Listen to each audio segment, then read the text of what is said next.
ত্রিপুরার রেকর্ড ভেঙে চুরমার।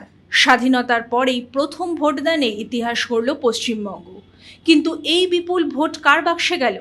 নির্বাচন কমিশনের তথ্য বলছে, দ্বিতীয় দফার শেষে বাংলার ভোট পড়েছে অবিশ্বাস্য 92.93%, যা 2013 সালে ত্রিপুরার 91.82%-এর রেকর্ডকেও ছাপিয়ে গেছে।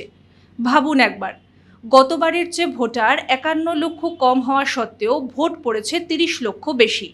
ভবানীপুরে শুভেন্দু অধিকারীর দাবি এবার 90%-এর বেশি ভোট পড়েছে। তার মতে কেন্দ্রীয় বাহিনীর কড়াকড়িতে এবার জালিয়াতি রুখে দেয়া গেছে। অন্যদিকে কমিশনের মতে হিংসা এবার অনেক কম। আর সেই স্বস্তিতেই মানুষ ঘর থেকে বেরিয়ে দেদার ভোট দিয়েছে। 5 লক্ষ ভোটকর্মী আর নিশ্চিত নিরাপত্তায় 23 ও 29 এপ্রিলের এই নির্বাচন কি বাংলার রাজনীতির সমীকরণ বদলে দেবে? এই সাইলেন্ট ভোটাররা কি পরিবর্তনের ইঙ্গিত দিচ্ছে, নাকি শাসক দলের হাত শক্ত করছে? আপনার কি মনে হয়, এই রেকর্ড ভাঙা ভোট কার দিকে যাবে? কমেন্ট করে জানান। আর এমনই ইনফরমেটিভ ভিডিওর জন্য সাবস্ক্রাইব করুন মাধ্যম।